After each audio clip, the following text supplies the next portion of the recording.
Ciao ragazzi, bienvenue à Buonasera Calcio, l'émission qui donne son avis sur l'actualité du football européen 2 fois par semaine. Chaque lundi et chaque jeudi à 20h30, je passe 30 minutes avec vous en direct sur Twitch, mais aussi en podcast à écouter sur toutes les plateformes de streaming. Bonne émission. Bonsoir à tous, comment allez-vous ? Bienvenue dans Buonasera Calcio. Très compliqué cette semaine de respecter les horaires et les jours. Voilà, pour tout vous raconter, j'étais à Milan hier et il y avait beaucoup d'embouteillages sur la route, donc je n'ai pas pu faire Buonasera Calcio hier soir. Donc je le fais ce soir, mais ce soir c'est rebelote, il y avait beaucoup de monde, donc je suis un petit peu en retard. Désolé à tous ceux qui attendaient le stream, mais ça fait quand même bien plaisir que vous soyez là. Je suis très très content de parler foot, surtout cette semaine avec vous. C'est ce que j'ai titré ce soir, un week-end de fou et une semaine de dingue. Ça y est, on rentre dans le money time. À tous les niveaux et en tous les cas personnellement, mais je pense que je suis pas tout seul. Mon petit cœur va battre très très fort pendant 2 semaines en tous les cas, voire même 3, 4, 5 semaines, on verra bien. On verra bien ce que ça donne. Donc voilà. Donc c'est vrai que j'ai voulu aborder 3 sujets ce soir. Déjà on va parler un petit peu de Jean-Michel Aulas, son départ et ses adieux en fanfare, hein, parce que c'est vrai qu'il y a eu un match absolument stratosphérique entre Lyon et Montpellier ce week-end. Je sais pas si vous l'avez suivi, mais c'était probablement le match de l'année. Ensuite, on va parler un petit peu de la bataille pour l'Europe ou pour le titre, hein, d'ailleurs, dans les différents championnats où il y a encore du suspense. Donc voilà, il y a quand même quasi tous les grands championnats européens ont encore du suspense à un niveau ou à un autre. Donc voilà, et enfin bien sûr on va terminer sur les demi-finales, se projeter un petit peu sur ce qui va se passer ce soir. Je vais vous libérer rapidement, vous en faites pas, c'est pour ça que je le fais si tôt le stream ce soir.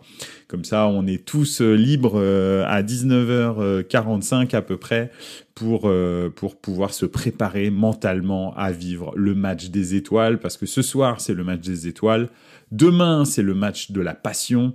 Donc voilà, on a de tout dans ces demi-finales de Ligue des Champions cette année. Franchement, ça faisait très très longtemps que j'avais pas vu tout en fait, tout ce que le football peut opposer.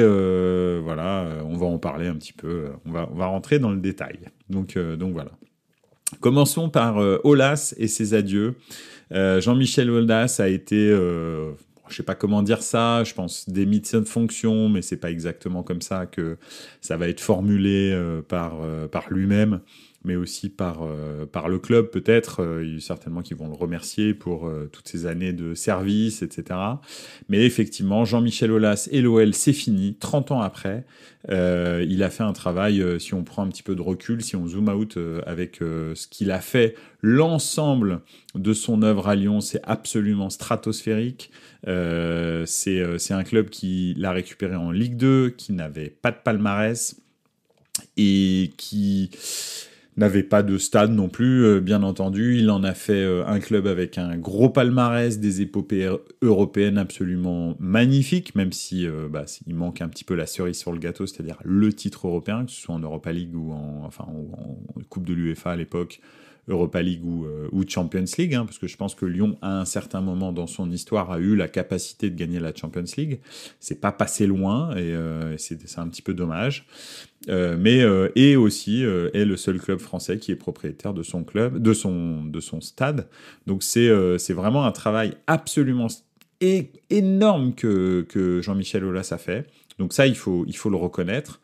Maintenant, on ne peut pas occulter que les années 2010 et le début des années 2020 ont été une lente dégradation, déclassement de ce club, et que Jean-Michel Aulas a certainement eu beaucoup de mal à passer la main, à lâcher un peu le volant de la voiture, mais c'est vrai. Donc je rigole parce qu'il y a un commentaire, il y a Forza Juve, bonsoir déjà, merci d'être là, qui dit moi Aulas, je suis comme Ben Arfa, il va pas manquer au foot, au revoir. Moi, je pense que je suis d'accord. Il va pas manquer au foot. Bon, déjà, il quitte pas complètement le foot parce qu'il est encore à la Fédération française de foot.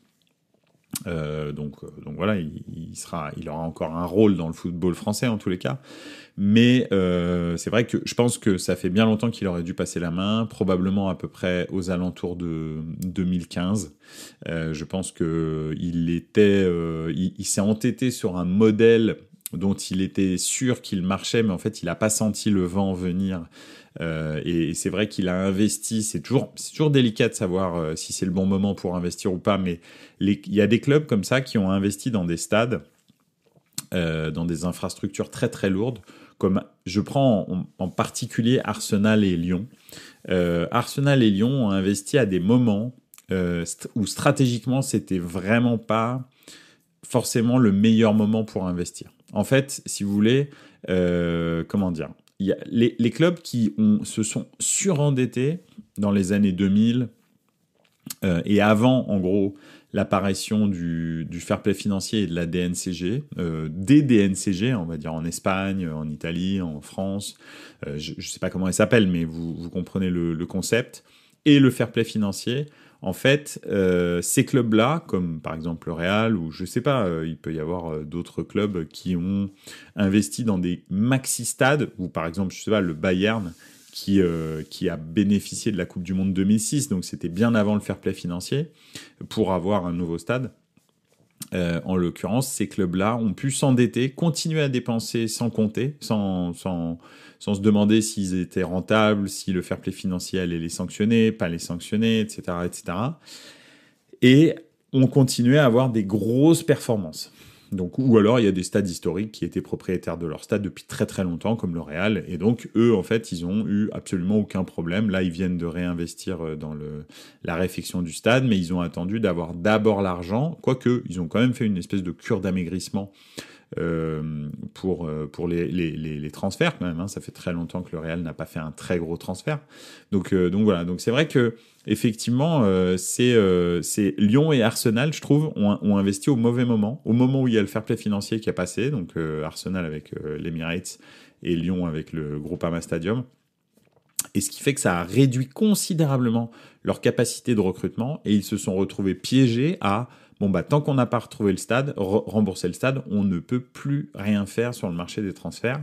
Et donc c'était vraiment compliqué, ça les a vraiment déclassés complètement. Alors ça y est, là maintenant normalement ils ont des ressources parce que le stade est quasi payé et puis ces clubs-là ont trouvé un équilibre, mais c'est très compliqué.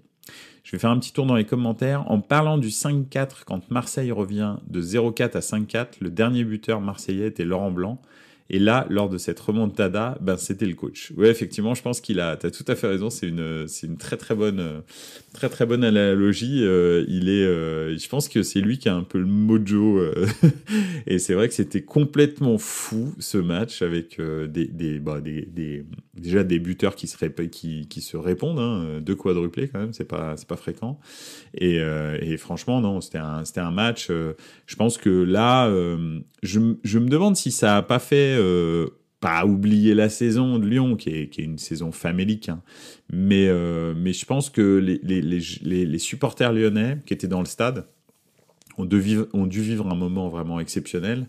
Et les supporters lyonnais qui étaient devant la télé aussi, hein, honnêtement, ça devait être vraiment ultra spectaculaire à vivre. J'ai jamais vécu un truc comme ça avec mon club. J'en ai vécu un dans l'autre sens, hein, le 3-3 en finale de Champions League à Istanbul. Mais j'ai jamais vécu de remontada comme ça, de 0-4 à... Voilà. J'ai vécu aussi une remontada dans l'autre sens avec, par exemple, le Deportivo La Corogne, hein, où Milan gagne 4-0 à l'aller et perd 5-0 au retour. Donc oui, j'ai vécu dans l'autre sens, mais pas dans le bon sens. Enfin, où je m'en souviens pas. Donc voilà. En tous les cas, c'était un match vraiment stratosphérique et c'était marrant, enfin pas marrant, mais c'était marrant que... Salut Cricor le Droudieu, bienvenue. C'était très marrant de voir que c'était un peu le match, le chant du cygne pour Jean-Michel Aulas, et que ça s'arrête là-dessus sur ce match-là qui était complètement fou. Donc voilà, donc Aulas, Je trouve qu'il a vraiment fait avancer le football français à un certain moment de sa carrière, dans les années 2000, très clairement. 90-2000, il a vraiment fait des choses extraordinaires dans le football français. À partir de 2010, ça commence à se compliquer. Et là, depuis 2015, je trouve qu'il est en DLC périmé, quoi. C'est comme la vieille boîte de conserve que vous avez au fond de votre placard et puis le jour où vous en avez, vous voulez la manger, vous regardez et puis il y a marqué 1987 dessus, quoi. Donc voilà, donc ouais, malheureusement ça se termine mal. Son image est un peu ternie et puis en plus à la fin il était dans un espèce d'univers parallèle du football où il avait sa propre réalité, où il essayait de justifier en permanence ses choix qui étaient défaillants sans jamais avouer ses erreurs. C'était vraiment pathétique sur la fin. Donc c'est bien que ça s'arrête. Maintenant, c'est quoi le futur pour Lyon? Ça, je sais pas trop. Parce que John Textor, ça a pas l'air d'être un esthète du football, hein. Il en a, je pense, strictement rien à foutre. Tout ce qu'il veut, c'est gagner des sous, qu'il a même pas dépensé d'ailleurs, hein, parce que en fait, il s'est endetté pour avoir le club de Lyon. Je pense qu'il veut faire un coup à la Manchester United, à l'échelle de Lyon, hein, bien sûr. C'est-à-dire, tout simplement que Lyon réussisse à se rembourser soi-même grâce aux ventes, aux plus-values qu'il va réussir à faire et aux revenus marketing qu'il va réussir à faire, et en particulier grâce au centre de formation. Donc j'ai un peu peur pour les Lyonnais que John Textor mange un peu la laine sur le dos de l'OL et que ce soit pas forcément très très bénéfique en termes sportifs pour l'OL, mais que ce soit plus considéré comme juste un investissement financier lambda qui doit rapporter un certain nombre de millions par an et si ça vivote, ça vivote, c'est bien. Donc voilà, je suis pas bien sûr parce que John Textor déjà a eu énormément de mal à acheter l'OL, hein. Je sais pas si vous vous souvenez, mais ça a traîné en longueur de façon assez inquiétante. Moi, je pensais que la vente allait être annulée à un moment donné. Finalement, il a réussi à trouver par des fonds d'investissement les fonds en question. Mais il n'a pas d'argent en fait, donc il n'y a pas d'investissement, il va pas faire d'investissement et il doit rembourser des dettes qui sont quand même relativement conséquentes, donc il est obligé de faire du bénéfice avec Lyon, une équipe qui n'a aucune aucune performance sportive depuis des années et des années. On va dire que la dernière vraie performance sportive qu'ils ont eue, c'était pendant le Covid, la demi-finale de Ligue des Champions, quand ils éliminent, en l'occurrence, Manchester City en quart. C'est vraiment la dernière grosse prestation que Lyon a eue. Et puis depuis, c'est le néant, quoi. Ils sont pas européens. Enfin bref, c'est catastrophique. Donc voilà. Forza Juve qui nous dit les Américains au foot, ça marche rarement. On le voit avec les Glazers, McCourt et maintenant Textor. C'est vrai. C'est vrai, t'as raison. Après, il y a aussi l'autre partie, ceux qui marchent, c'est-à-dire par exemple Redbird Capital avec Toulouse et Milan, Elliott avec Milan et puis Lille à l'époque quand ils gagnent le titre. T'as aussi Liverpool, où il y a aussi Redbird Capital qui investissent. Donc, ça dépend en fait quel type de fonds d'investissement ou d'Américains tu as.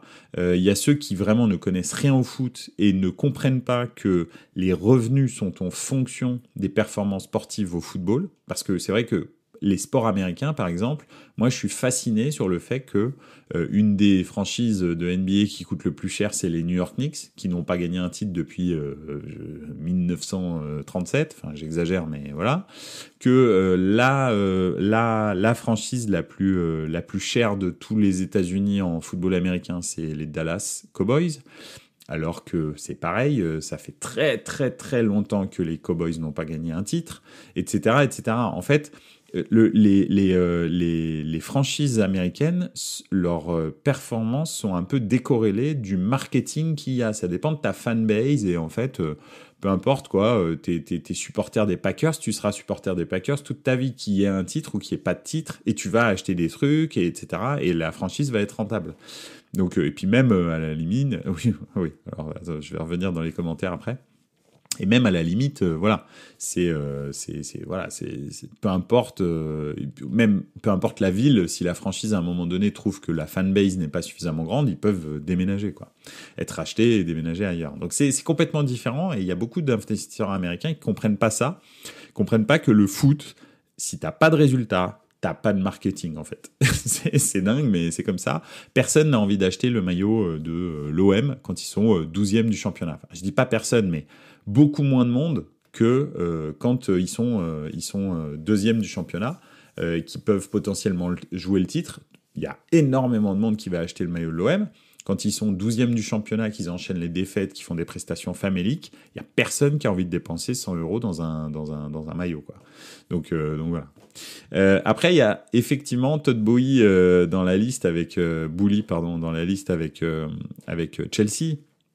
Alors, lui, il fait partie. C'est pas forcément que c'est un Américain ou pas un Américain, mais le truc, c'est que lui, il fait partie des milliardaires qui veulent une danseuse. Alors, je pense que dans sa tête, il veut quand même que ce soit rentable à un moment donné, mais c'est pas du tout. Il a pas du tout une stratégie américaine pour gérer Chelsea. Il a plutôt la stratégie ratée d'Abramovich. En fait, Abramovich, finalement, on est arrivé en disant, quand il est arrivé dans le foot, oh là là, ça va être un milliardaire russe qui fait n'importe quoi. Mais en fait, il a pas du tout fait n'importe quoi, Abramovich. Il s'est bien enterré. Il s'est bien entouré, pardon, pas bien enterré. Il s'est bien entouré. Et il a fait des super recrutements. Donc, Boehly, c'est encore un autre truc, c'est-à-dire qu'il se comporte comme un milliardaire qui a une danseuse, mais en même temps, il attend de la rentabilité. Je sais pas où est-ce que ça va aller. Liverpool marche bien, effectivement, tu as tout à fait raison, Cricor Le Droudieu, ce que je disais. Il y a des Américains, comme Elliott, Redbird Capital, etc., qui savent ce que c'est que le foot, qui donnent du temps aux techniciens pour travailler, et ça marche bien. Donc, ça dépend de la stratégie de base. Donc, c'est un peu différent. John 01 170.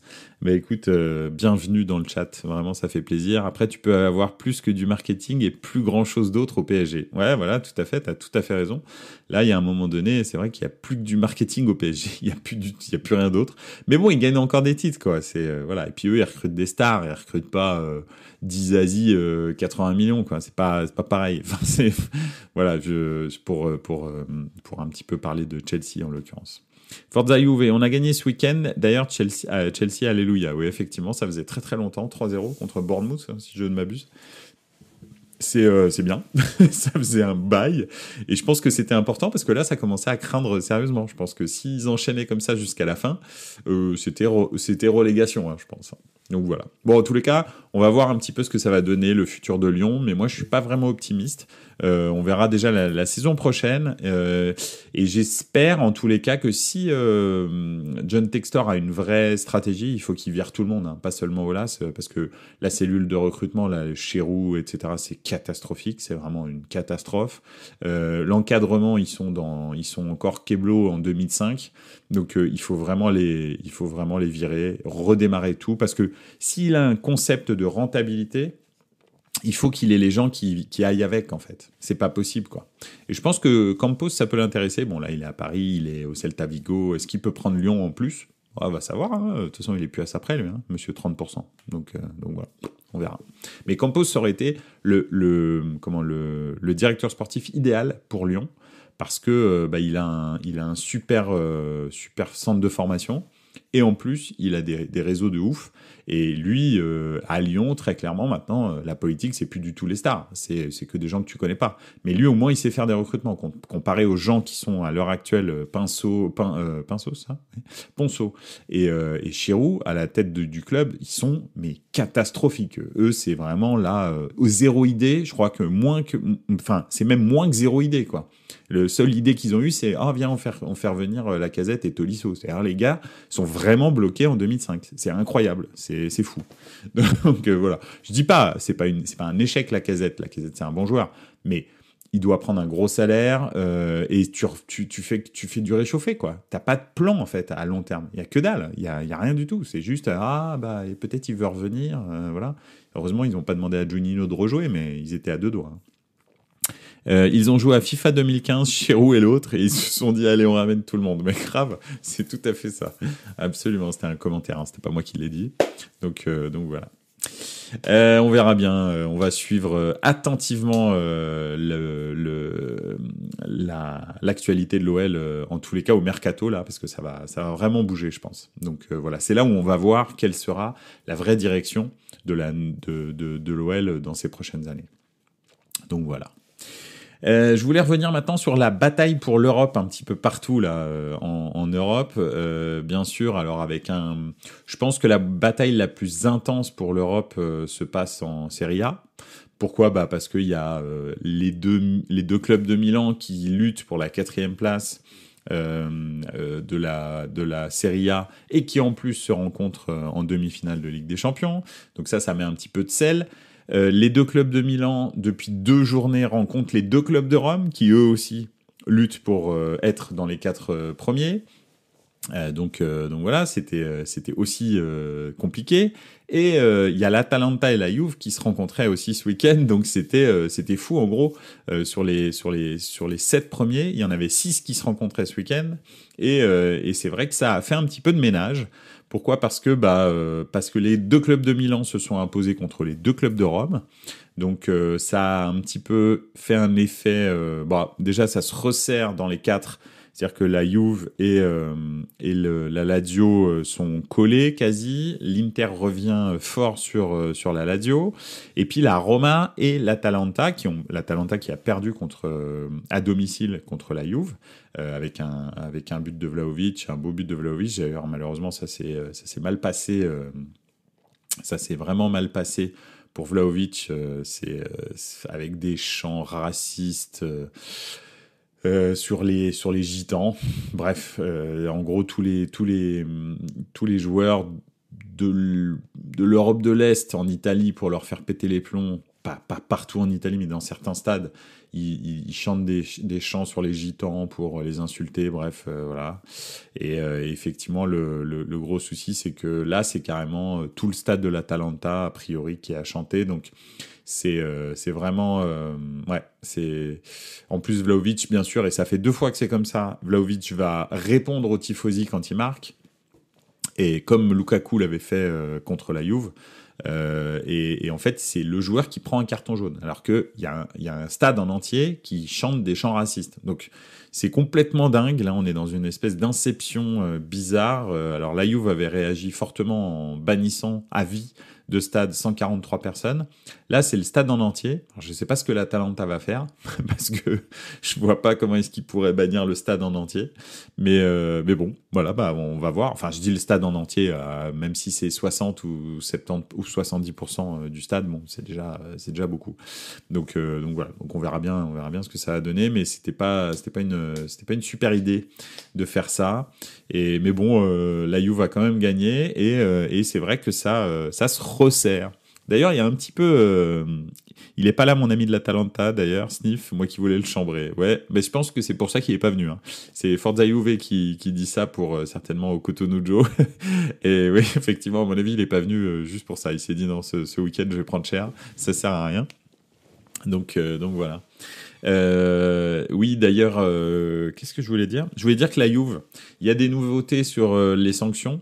Ça devrait se décanter avant la fin de saison, et la Juve devrait prendre, a priori, 9 points de suspension, pas 15 comme avant.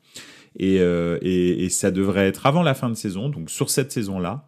On parle toujours de la première affaire, la deuxième affaire n'est toujours pas jugée, je crois que c'est le 10 juin. Donc la première affaire, ce serait 9 points de suspension, ce serait pour cette saison, ce qui ferait redescendre la Juve à la 7e place de Serie A priori. Donc j'ai lu ça aujourd'hui, il me semble que c'est le Corriere della Sera qui sort cette info. Alors pour l'instant, c'est pas encore certain, mais c'est ce qui se dit dans les milieux autorisés, comme on dit. Hein. Donc voilà, mais en tout cas, c'est les journalistes qui disent ça. Donc ça les ferait redescendre à la 7e place, ça ferait remonter Milan à la 4e place pour la Ligue des Champions, à 2 points de l'Atalanta et de la Roma qui seraient, eux, 5e et 6e du championnat, pour l'instant, si jamais on les sanctionnait maintenant, la Juve. Alors, faut voir un petit peu comment est-ce que ça va se goupiller, et quand est-ce que le délibéré, à quoi que le délibéré devrait être fin mai, il me semble, vers le 25 mai. En tous les cas, la sanction, ce serait 9 points et ça les ferait redescendre 7e, donc toujours banni de Ligue des Champions si jamais cette sanction allait jusqu'au bout. Donc voilà, ça c'est à suivre, on verra bien. Alors, je vais faire un petit tour dans les commentaires justement de Forza Juve qui a peut-être des infos là-dessus. Faire comme avait fait un club turc, autoriser que les femmes et les enfants dans le stade, ce serait cool ça. Ouais, c'est vrai, à l'Atalanta, dire maintenant il n'y a plus que des femmes et des enfants dans le stade, comme ça c'est réglé. Et la première, le CONI, dit qu'on a fait des plus-values en se basant sur Transfer Market. C'est une blague si on n'est pas pénalisé pour ça. Oui, encore une fois, Forza Juve, c'est vrai, il se base sur Transfer Market, mais il se base aussi sur les écoutes téléphoniques. Donc, voilà, il y a des écoutes téléphoniques où les dirigeants de la Juve, alors c'est pas votre, mais quand même les trois rigolos là, Arriva Bene, Nedved et Agnelli, quand même, c'était 3 personnes qui vous ont quand même emmené droit dans le mur, et je suis triste pour la Juve parce que c'est le plus grand club d'Italie au niveau national, et je veux dire, eux, ils devraient être comment dirais-je, exemplaires. Et ces 3 personnes qui se croyaient au-dessus des lois ont fait n'importe quoi. Et ça, c'est vrai. Donc voilà. Je sais pas comment est-ce qu'ils vont sanctionner la Juve et pourquoi et sur quoi ils se sont basés. Mais en tous les cas, il y a eu des choses, et parce qu'ils l'ont dit au téléphone. Donc voilà. Donc ouais, bref, on verra bien. Mais oui, à la base, ils doivent se baser sur quelque chose. Mais c'est clair qu'on peut pas évaluer un transfert. C'est ce que je disais la dernière fois. On peut pas évaluer un transfert parce que c'est aussi l'offre et la demande qui régulent le prix du marché. C'est pas parce que un joueur dans Transfer Market vaut 35 millions qu'un club ne peut pas l'acheter 100 millions parce que l'autre ne veut pas vendre sauf à 100 millions. C'est comme ça. Hein. Il y a pas d'encadrement des transferts. Donc voilà, quoi. Bref. Vivement que ça se termine et qu'on reparte à zéro avec les nouveaux dirigeants qui arrivent. Ouais, et puis voilà, Del Piero et tout. Eux, déjà, moi, je me dis, Del Piero, je pense qu'il va vous emmener dans la bonne direction, quoi. pas comme les autres, quoi. Donc voilà. C'est des potes de Marc Roger. C'est qui Marc Roger ? Je suis désolé, Cricor le Droudieu, mais si tu pouvais m'éclairer, ça me ferait du bien. Je pense que c'est du football suisse, mais je suis pas sûr. Donc voilà. Mais je sais pas qui c'est. Je suis vraiment désolé. Donc voilà. En tous les cas, bataille pour l'Europe en Italie, c'est très très serré. En Espagne, bon, c'est pour ça que j'en parle pas trop parce que le titre est joué, les 4 premières places sont quasi jouées. Donc voilà. L'Espagne, j'ai pas grand chose à dire là-dessus, si ce n'est que le Real a gagné la coupe d'Espagne. Donc voilà, c'est très très bien. Ah, ancien président du Servette, ouais, voilà, c'est bien ce que je pensais. Il s'est barré avec le pognon et le club était en faillite. Donc on parle je réponds aux commentaires, c'est des potes de Marc Roger, donc voilà. Désolé, je reviens au football espagnol. Il ne s'est pas passé grand-chose, excepté que le Real a gagné son 100e titre et que sur ces 100 titres, Benzema en a gagné 25, à lui tout seul, non, parce qu'il n'y a pas que lui qui a gagné 25 titres, mais c'est quand même fou de se dire que lors de la carrière de Benzema sur un club qui a 121 ans, il a gagné un quart des titres du Real. Alors ça veut dire 2 choses, ça veut dire que le Real est dans la période la plus faste de son histoire, ce qui est aussi important à noter. Plus exactement, il en a eu 2, parce que en fait, en gros, les années 50 et les années 2010 sont les deux périodes les plus fastes pour le Real, et aussi que Benzema a eu des prestations incroyables et surtout a une longévité absolument incroyable au Real. C'est fou la longévité qu'il a au Real, donc ça c'est à noter quand même dans le football espagnol. En Allemagne, les 2 clubs de tête ont gagné, le Borussia et le Bayern. Le Bayern difficilement, le Borussia beaucoup plus facilement, parce qu'ils ont mis 6-0. Donc voilà, Bellingham n'a pas l'air d'être perturbé par les rumeurs de transfert que le Real fait, que la presse fait circuler à son titre. C'est-à-dire, a priori, le Real a déjà un accord avec lui et serait prêt à payer 110 millions d'euros pour Bellingham la saison prochaine. Donc voilà, moi Je sais pas. Ouais. Bon, bref, je pense que effectivement, c'est un peu politique de la part du Real. Ça fait longtemps qu'ils n'ont pas fait de gros transferts. Je pense que ça peut. C'est juste un petit peu pour les socios, je pense. Ils peuvent pas continuer à recruter des joueurs comme Tchouaméni et Camavinga. Ça va pas plaire aux socios. Ils veulent des stars. Ils ont pas eu Benzema. Ils ont pas eu Erling Haaland. Ils arrivent pas à avoir Léao. Bon bah voilà quoi, ils vont recruter Bellingham quoi. Je pense que c'est ça et c'est pour ça qu'ils le payent aussi cher. Hein. Pas oublier la célèbre phrase de Florentino Pérez quand il répond à Jorge Valdano qui était directeur du football à l'époque, qui lui dit on devrait recruter tel joueur, je me souviens plus quel joueur c'était. Si on le recrute pas maintenant, on va le payer 100 millions dans quelques années.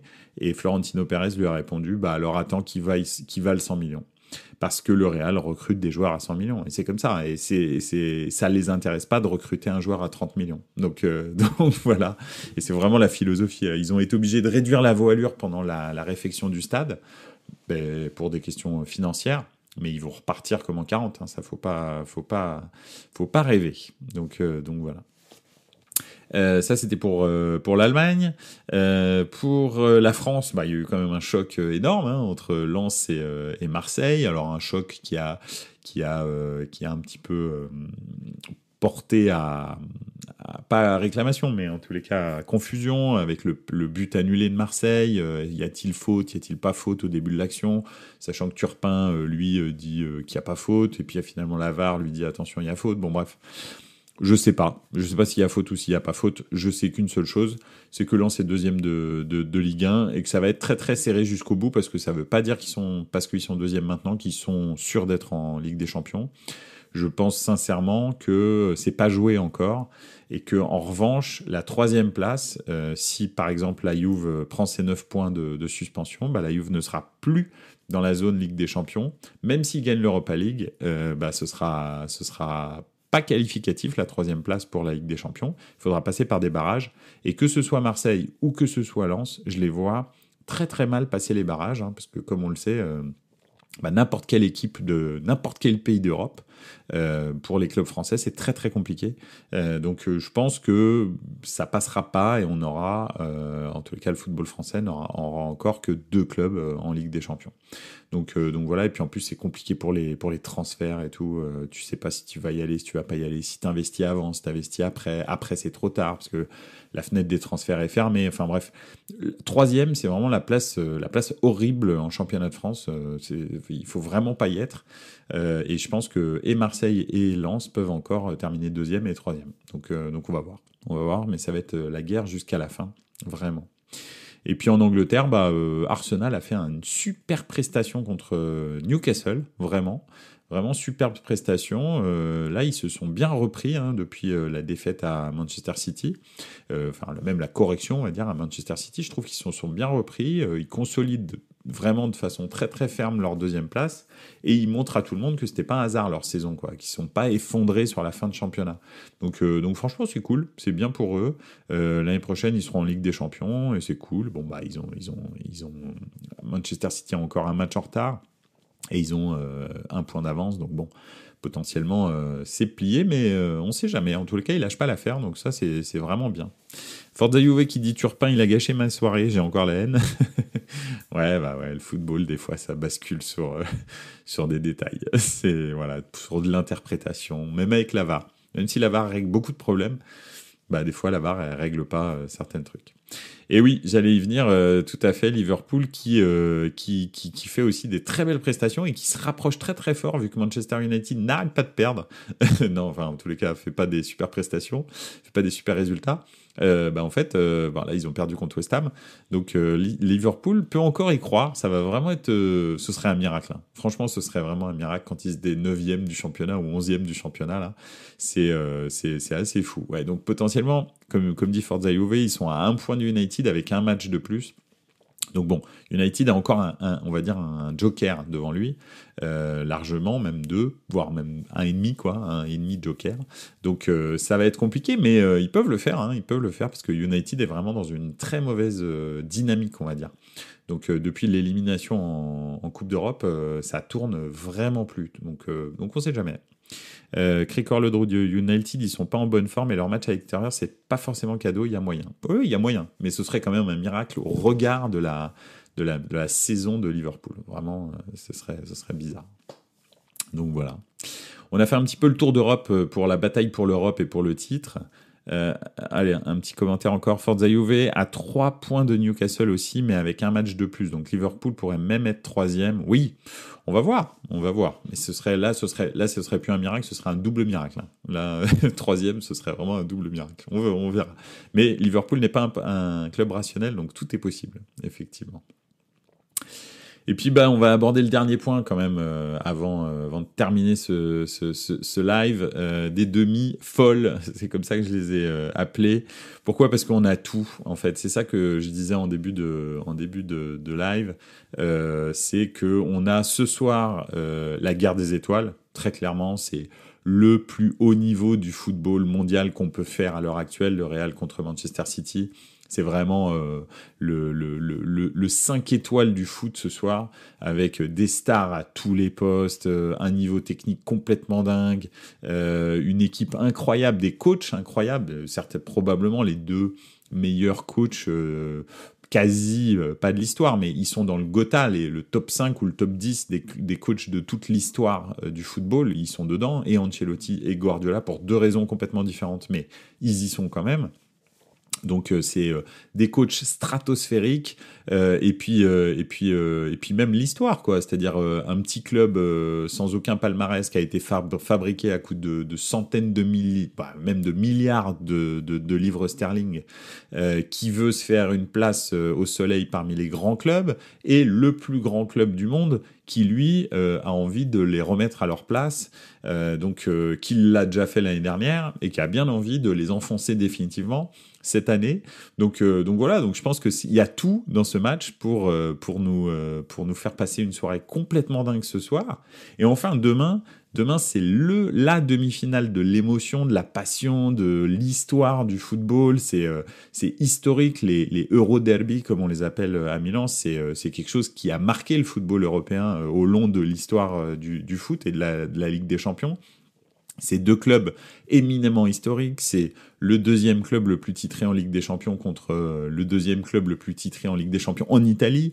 Donc voilà, c'est la même ville, c'est le même stade, aller et retour. Bref, c'est une demi-finale qui sera épidermique. Moi personnellement, je dors très très mal depuis le tirage au sort. Donc voilà, mais ça va être stratosphérique et je pense qu'on va avoir un beau match très très électrique. Donc voilà. Alors après, dans la première demi-finale, celle de ce soir, je pense très clairement qu'au niveau football, qualité d'équipe, Manchester City est largement devant. Mais je pense que le Real a une emprise psychologique sur le Real et sur la Ligue des Champions en général qui est assez incroyable. Et ils ont une très très bonne équipe aussi. Donc il y a de très grandes chances pour que le Real gagne contre Manchester City. Et il y a aussi pour moi, une chance quasi égale que Manchester City déglingue complètement le Real. Donc, je sais absolument pas ce qui va se passer dans cette demi-finale, et ça, c'est génial. Donc voilà. Je pense sincèrement que le Real a traumatisé Manchester City, les joueurs de Manchester City. Et si le Real marque un but, je pense que Manchester City se désintègre complètement, surtout au match retour, là-bas, à l'Etihad. Je pense que si le Real marque un but, même s'ils ont perdu à l'aller, Manchester City va s'effriter quoi. Donc ils vont se dire c'est pas possible, ça recommence. Donc voilà. Mais il faut que le Real réussisse à marquer un but. Donc voilà un petit peu je pense les clés du match. Et puis demain l'Inter est dans une forme incroyable. Ils jouent un football fantastique. Vraiment, c'est assez impressionnant. Ils ont été très irréguliers cette année, mais là, je trouve qu'ils jouent le meilleur football de leur saison. Ils ont un banc que Milan, même pas en rêve, ils ont le quart de ce banc-là.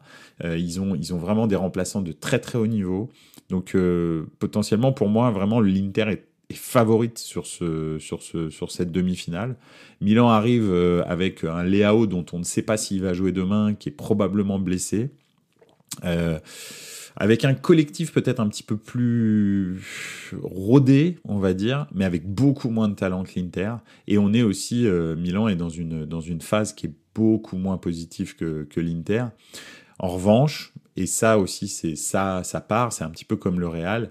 Nous, on a une emprise psychologique sur les équipes qu'on rencontre en Ligue des Champions, bizarrement, parce que on a une aura de grands clubs européens et que j'en parlais encore cet après-midi. Et je vous en avais aussi parlé dans Buenos Aires Calcio. Pour moi, il y a 3 clubs qui sont irrationnels quand ils sont en Ligue des Champions, dont on ne peut jamais dire qu'ils sont des outsiders et qu'ils ne jamais ils pourraient gagner la compétition ou passer un tour. C'est Liverpool, Milan et le Real. Milan fait donc partie de ces 3-là. Et donc, je pense que effectivement des Euro-derby, l'Inter en a perdu déjà 2 en 2003, en 2005. Donc, je pense que le club est marqué par ça. Et je pense aussi que le club, dans son encadrement, a beaucoup plus d'expérience que l'Inter. Donc, il faudra voir un petit peu comment ça se débrouille, mais Milan et l'Inter n'ont pas du tout les mêmes armes, et peut-être que le fait que Leao ne soit pas là, ça va faire en sorte que le jeu du Milan soit moins stéréotypé, et peut-être plus déstabilisant pour l'Inter. Donc je pense que ça va être quand même une demi-finale vraiment folle, très très serrée, tirée au couteau, électrique. Voilà, parce qu'il y a des histoires de traîtres comme Çalhanoğlu, des choses comme ça. Enfin bref, il y a tout dans cette demi-finale. C'est pour ça que je l'appelle la demi-finale de la passion, de l'émotion, contrairement à l'autre qui est vraiment la demi-finale des stars, des paillettes, du ultra haut niveau du football. Donc voilà, mais en tous les cas, il y a de tout. Il y en aura pour tous les goûts. Et je sais qu'on va tous être super contents de débriefer ces matchs jeudi soir, parce que donc jeudi soir, a priori, je devrais être là. donc voilà, à l'heure et tout. Donc voilà. Bref. Et Payet quoi? Il a pris une gifle. C'est bien, non? Ou il en a mis une? Il en a mis une ou il en a pris une? Non, il en a mis une, effectivement. Bon, Payet, j'ai pas trop de trucs. Alors, Cricor Lodrodieu fait des pronostics. Real 2-1 contre Man City ce soir. Et demain, Milan 1, Inter 2. Écoute, Milan 1, Inter 2, c'est pas éliminatoire. Ce serait bien ces 2 scores-là. Alors non, c'est pas ce que je souhaite, parce que moi j'aimerais bien que Milan gagne à l'aller, mais c'est pas ce que je souhaite. Mais ces 2 scores-là ne sont pas éliminatoires et donc ça nous donnerait des matchs retour très très sympas à vivre. Donc voilà, j'espère que ce sera le cas. En tous les cas, que le match aller ne déterminera pas le match retour. Donc voilà. Voilà. En tous les cas, j'ai vraiment, je vais nous laisser tous aller nous préparer pour aller regarder ces matchs complètement fous, ce premier match complètement fou. Et puis jeudi soir, on débriefe tout ça. En plus, on pourra préparer gentiment les demi-finales d'Europa League, parce qu'il y a quand même la Juve qui joue et puis l'AS Roma qui joue. Donc ça va être génial, même pour le football français. Si l'AS Roma termine dans les 4 premiers, et gagne l'Europa League, effectivement la 3e place devient elle aussi qualificative. Donc c'est important quand même pour le foot français que l'AS Roma et la Juve gagnent la Ligue Europa. Et bien sûr, vous savez, moi ça me ferait plaisir pour la Serie A, mais bon, que le meilleur gagne. Donc voilà, ok. Je vous souhaite une excellente soirée. Vraiment, ça a été un plaisir encore de passer du temps avec vous. Merci pour votre souplesse. Ça a été compliqué cette semaine de faire le live. Mais ça a été toujours autant de plaisir d'en parler. Je me pourlèche les babines de ce match de ce soir et j'ai hâte de le débriefer avec vous. N'oubliez pas, vous pouvez toujours nous suivre sur les réseaux sociaux de Buenos Aires Calcio, réécouter les lives en streaming sur toutes les plateformes de streaming, Apple Podcast, Spotify, Deezer, etc. Et puis bien sûr revoir les vidéos en intégralité sur YouTube. Voilà. Bon, écoutez, merci encore, à jeudi soir et n'oubliez pas, ciao les gars, ciao ciao.